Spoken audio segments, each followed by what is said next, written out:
Hi, my name is Rachel. Welcome back to my channel. So I recently just hit 1,000 subscribers here on YouTube, and I got talked into doing a 1K Q&A. Firstly, I just want to say thank you to anyone who has ever watched my videos or subscribed to my channel.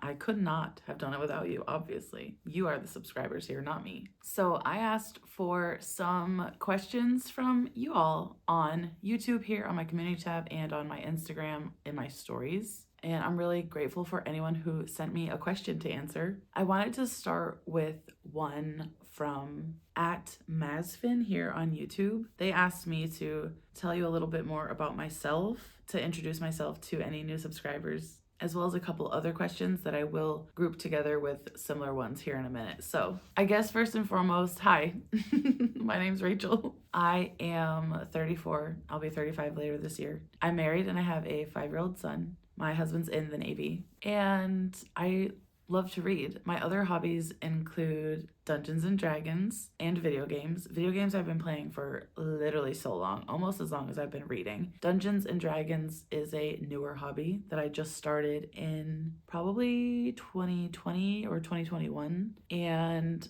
I'm obsessed with it. It has become quickly one of my favorite things to do other than reading. I also used to work at my local library here where I live, and I was a librarian's assistant, and that was like my dream job. I took some time off when I had my son, and then COVID happened, so unfortunately I have not gone back, but I still love and support my local library, of course, because it's the most magical place on earth. You get books for free. How can you go wrong? I also have a bachelor's degree of forensic psychology. I really wanted to be a forensic pathologist when I grew up. And yeah, I really wanted to look at behaviors and patterns in crimes and help catch bad guys. And here I am now, a stay-at-home mom, military wife, booktube content creator. Oh, how the turns have tabled. I will say though, my bachelor's in forensic psychology makes it extremely hard for me to read a thriller and love it, because a lot of the times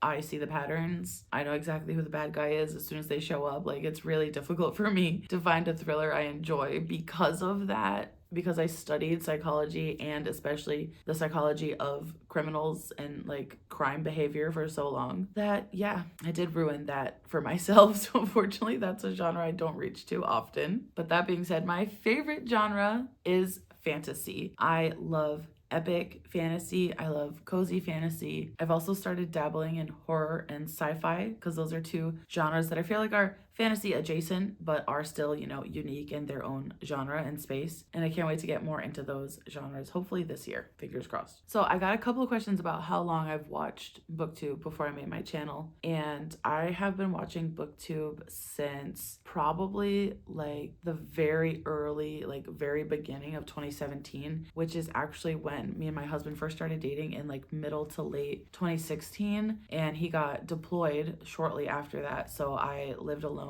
for about 7 months, and I picked up reading again. I have always been a reader, but I picked it back up while he was gone. And just out of the blue one day, I was like, let me look up books on YouTube and see if that's a thing. And I found this community of readers online. I think some of the first people I watched were Raegan from Peruse Project, Whitney from Witty Novels, Jessie from Jessie the Reader, and Hannah from A Clockwork Reader. And I was just like, oh my God, there's people on the internet who are talking about books. This is crazy. So that's kind of how I found Booktube and how long I've been watching Booktube for. And then leading into the next question, I got a few questions on how did I find the confidence to join Booktube, or what made me want to start my channel. So finding the confidence to start a channel literally took me years. I have wanted to make Booktube videos for so long. I just thought no one would care about my opinion, or, there's a lot of Booktubers that talk about fantasy, and I was like, well, we don't need another voice in the echo chamber. And I just kind of thought nobody would watch, so it was pointless. But that's not been the case at all. I've had so many wonderful viewers who comment on every video or almost every video, and I see the same names and faces who pop up frequently, and I really appreciate all of the people who like constantly comment and interact with me. And I also appreciate all of the new people who might have just found me recently. And it's just really exciting to get to talk to other people on the internet about a hobby that we both love and both enjoy. And especially since like COVID happened, obviously doing that in person isn't always easy or accessible to a lot of people. So it's just nice to have this bridge where we can just go online on your phone, on your laptop, whatever, and chat with other people who have similar interests as you. So I think that eventually my desire to like just kind of have like more bookish friends won out over my like, I guess, like lack of self-confidence in starting a channel. The biggest push for me to start a channel was that my husband got deployed again last year in 2024. He was gone from March until October, like the end of October. So it just was kind of like a way for me to feel less isolated because he was gone, and because we're in the military, we are very far physically, like far away from all of our family. We live in a state like where none of them are, and they have to travel for hours and hours on end to come visit us. So it's not something like we have family around all the time. We don't have a lot of like friends in the area. And so I think that him being gone, and my son was still in school at first when he was gone, a lot of my days in the early beginning were super isolated. Like it was just me at home running errands, doing chores, you know, like keeping the house tidy, keeping appointments for my son and stuff like that. And I was like finding that I had a lot of extra time on my hands. And I was chatting with my friend who has a booktube channel. Her name's Jade at Jade Junior. I'll link her down below. But she was definitely kind of the like, what's it called when you like soundboard? Like I was like, I might do it. Like I could do it. And, you know, she was very encouraging and helpful. I asked her so many questions. Jade, I'm literally so sorry. There was a few day period. It was like probably 3 or 4 days in a row where I was just inundating her inbox on Instagram with question after question. So again, sorry about that. But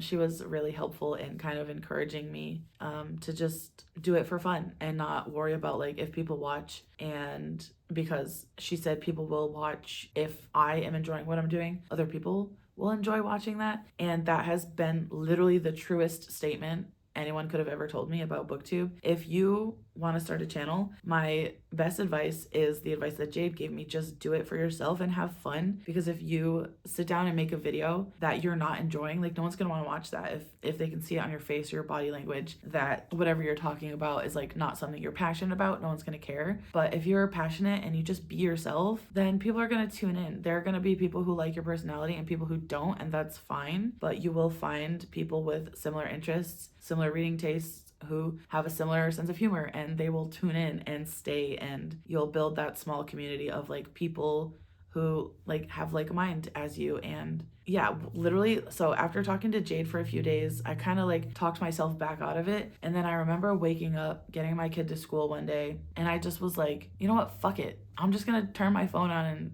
talk to it and see what happens. And like 72 hours later, I uploaded my first video, which was my May TBR.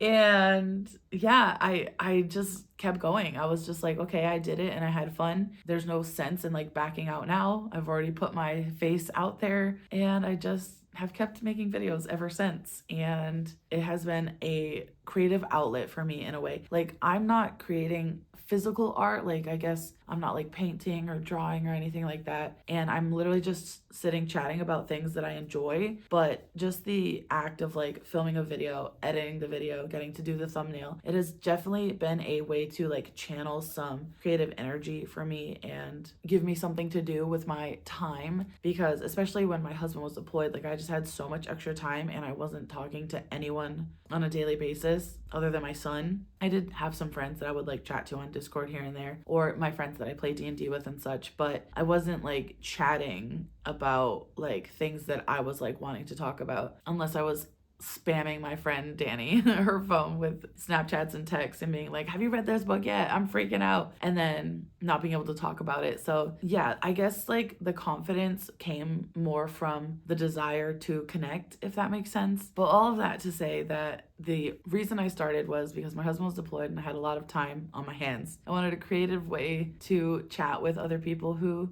have similar interests. Yeah, but I mean, I get it. Like, I wanted to start my channel for literally so long. And after finally doing it, after about like a couple weeks of like uploading a few videos here and there, and then I really like started to be more consistent, I also felt really proud of myself. Like, wow, like I've been so consistent and I'm like, you know, doing this thing that I was so scared of. So it's definitely like a thing that I was proud of after I finally accomplished it. And I haven't looked back. I've loved being on BookTube. I've loved chatting with all the people who stop by my channel. Making friends with other small YouTubers as well is really nice. And just building that community of book nerds. On Instagram, Isby Writes said, "No question, just want to say you're doing great." And I just wanted to say thank you. And I really appreciate that. That's so sweet. Thank you so much. My friend Jade, bless her heart, sent me so many questions. I'm gonna rapid fire through a couple of them. Will you do another video with your husband? Yes. I asked him the other day, I was like, hey, do you want to film some more videos with me sometime? And he said, sure, why not? It wasn't that bad. Which for him is a resounding, yes, that was great. I'd love to do it again.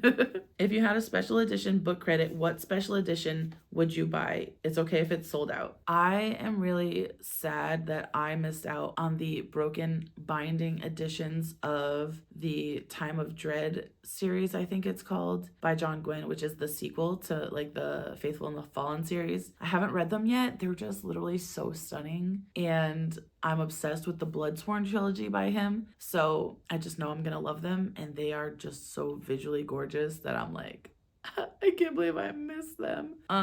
Yeah, that was really depressing when I didn't buy those. And I am kicking myself daily for it. Jade asked, top 3 tips for starting a booktube channel. I did just touch on this briefly when I said like why I started it, but I guess like specific tips for starting it. My first tip is film yourself talking about or reading books that you like actually want to read. I have my Never Say Never series, and reading a book that I didn't want to read sucked. I read Zodiac Academy for the first one, and don't get me wrong, it was funny. Like the video itself, I feel like the video was funny because it's just me bitching, but I did not enjoy making that video at all. And I am still gonna do that series. I'm just gonna hopefully pick books that I might end up actually liking, even though I didn't think I was gonna read them. My second tip is don't be a perfectionist. I know that's easier said than done, but if you were to go to any booktuber's channel and like watch them react to their older videos, nobody's first video is perfect.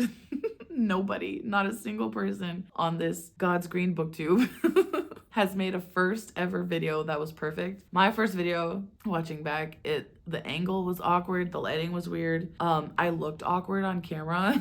Like I felt awkward and it came off on camera. So like just don't worry about it. You know, like it's your first video. You just kind of have to like accept that it might be a little awkward, it might not be perfect, and just keep going. Like if you're enjoying it, obviously don't keep making videos if you don't like it, but just keep going. You'll get better, you'll get more comfortable talking to a room full of nobody. Because let's be honest, you're watching this right now, I'm sitting here, I'm talking to myself. But it gets less awkward as you go on, so just keep going. And my third tip is to watch booktube. If you are watching content and interacting with other people and you like content, then what you like to watch will be easier for you to kind of come up with ideas of your own and like put your own personality on it. But yeah, if you're not watching booktube and you're making books but you're not like engaged in the community, like I feel like that might be kind of obvious to people. I mean, who knows, if I never replied to a comment or never interacted with other creators who are also watching my channel or follow me here or follow me on Instagram, like I feel like that would be obvious, you know. And I feel like the best part of booktube is the community. Like getting to talk with other people is what makes booktube so fun. Like I could go watch a tech video if I needed help with something and just never interact with that person and not care a lick, and that person's probably like, I don't care either because they have all the views or whatever. But like I love booktube for the fact that we are all just chatting about books, and I think watching booktube and engaging with the community is going to help translate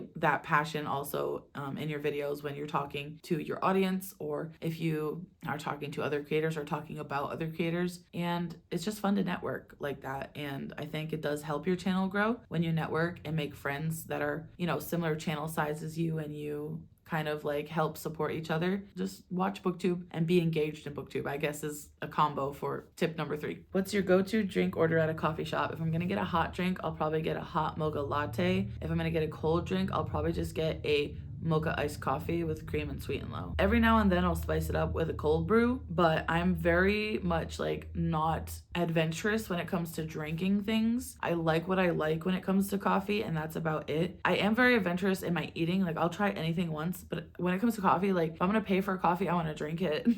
So I don't go outside of my box too often. Although I will say recently for the Christmas season, Dunkin' had a cookie butter cold brew with sweet foam on it, and that was divine. Oh my gosh, can't wait for that to come back. Your bookshelf is collapsing into a void. You have 8 seconds. Which books do you grab? My Lit Joy Strange the Dreamer box set, my signed John Gwynne hardbacks of the Bloodsworn Saga, my signed and personalized edition of The Lost Story, and my Solstice Court hardback, the first ever signed edition of the Solstice Court, dedicated specifically to me. Those are the only books I care about. Everything else on my shelf is replaceable. I might actually also grab my first edition UK Strange the Dreamer set because those have the sprayed edges and are not in print anymore. But everything else on my shelf is replaceable. So that's all I'm grabbing. What's your sun, moon, and rising? And then it says also Mercury. I don't know my Mercury. Sorry.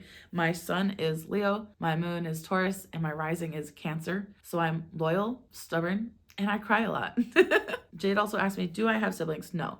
I'm an only child, and probably that's for the best. My friend Kat on Instagram asked me my top 5 favorite books and top 5 favorite authors. Kat, you can't ask me that. I don't know. I'll try to do 5 favorite authors. I don't think I can pick 5 books though. Okay, favorite authors: Brandon Sanderson, John Gwynne, Lee Bardugo, R.F. Kuang, Evan Winter. Did I do it? I'm just gonna leave it at that. I'm not gonna question it. That's what my gut said, so let's go with that. My favorite books, on the other hand, I don't know. Let's see if I can think of 5. This is in no order. Strange the Dreamer, The Lost Story, The Rage of Dragons, The Hunger of the Gods, and Words of Radiance, I think. Maybe. Let's go with that for now.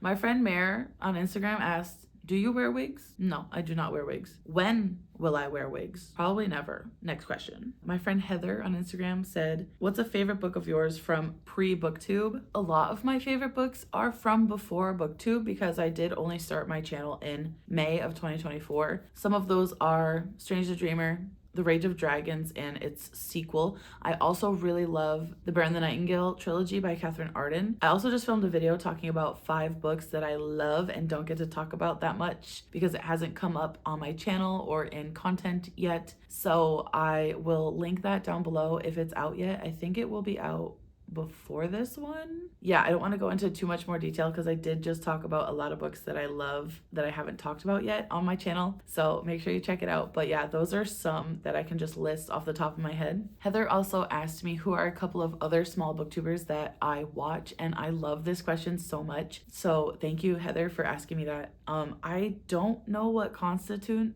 as small. Is it under 1,000? Is it under 5,000? I don't know. I'm just gonna list a couple of my favorite smallish booktube channels.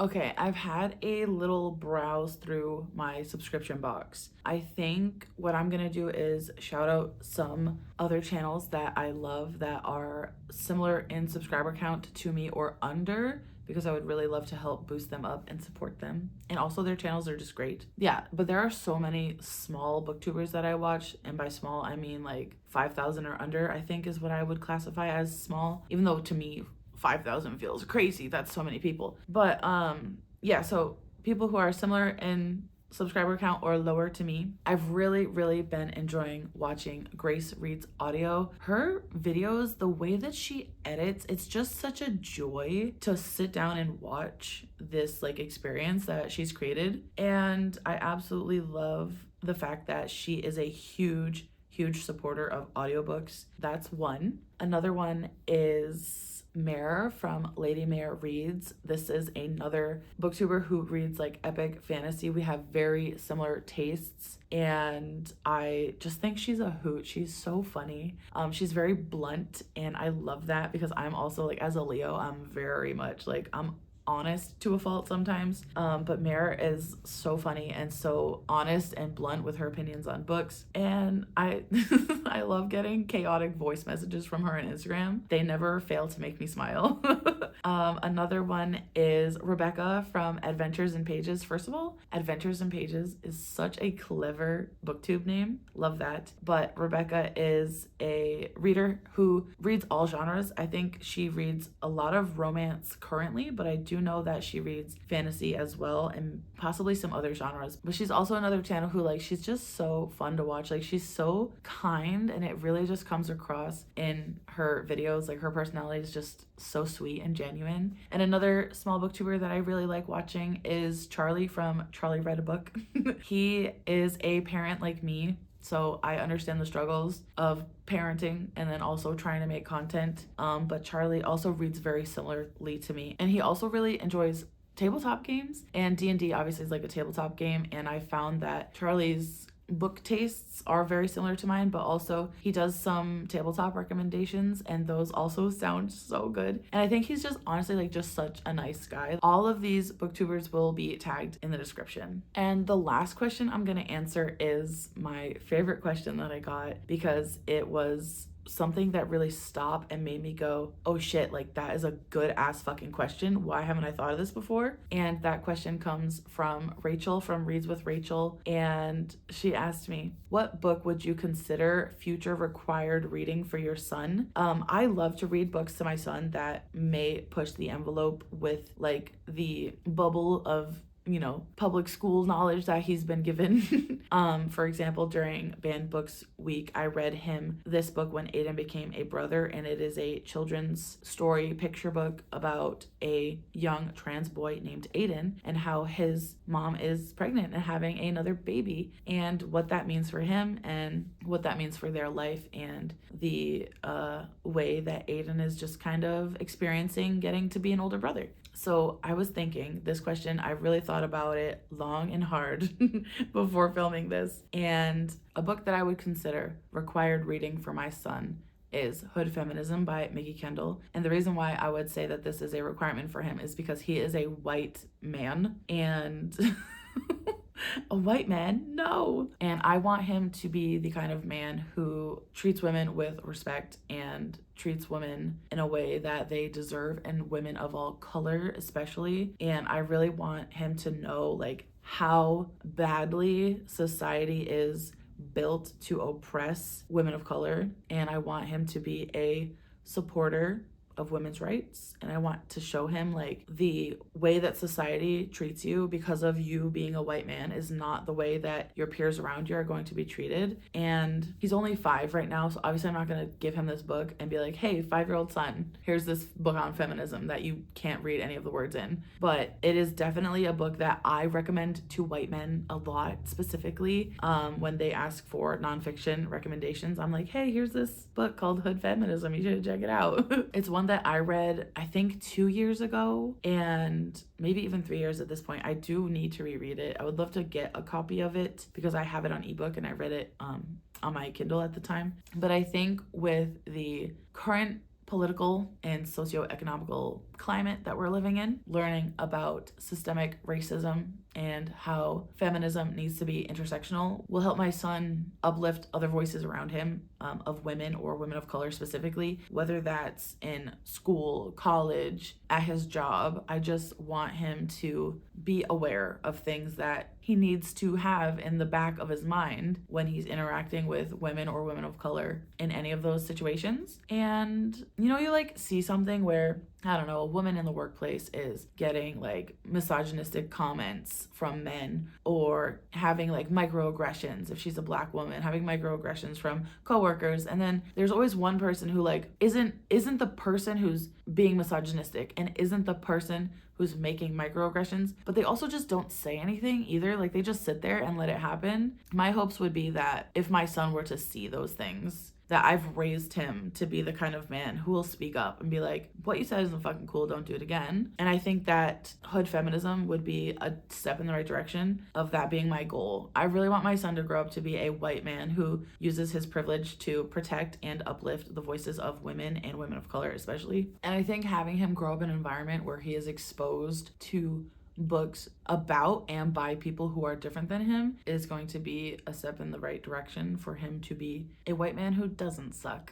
Because when I tell you, we have enough of those already. I don't want him to be just another cog in the machine. Just my hopes for him growing up are that he will always try to do the right thing, uplift the voices of the people who need it the most, and I will definitely be encouraging him on his journey to read things that will open his eyes, read things that will make him uncomfortable. But yeah, that was my favorite question because I was literally like, oh my god, there's so many possibilities I could pick right now, and I didn't want to just pick like a fantasy book. I mean, there's a lot of fantasy books that I will absolutely be like, son, here's my favorite book, you want to read it? Like, here, yeah. But I wanted to make sure that I included a book that is going to help him build empathy for people who are different than him, and a book that will teach him something. So I'm pretty sure I've answered all of the questions I was asked, and just thank you guys for asking me questions, and thank you for subscribing to my channel. Thank you for watching anything. Even if you watch and you don't comment, like, I still really appreciate that. Like, I love it. I personally like will throw on YouTube videos when I'm cleaning, cooking, if I'm like doing some busy work with my hands and I don't really want to read, I'll just throw on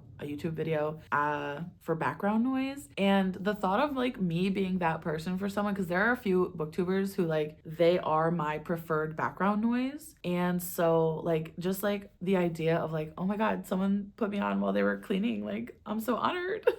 I just really appreciate it. I can't say it enough. Thank you so much for 1,000 subscribers, and I have a lot of fun things in store in February and hopefully in the months following. But thanks for being here. Hey child. Hey butthead. What the hell? If you've made it this far in the video, leave the purple heart emoji because that's my favorite color. Thank you so much for watching. I'll see you in the next one. Bye.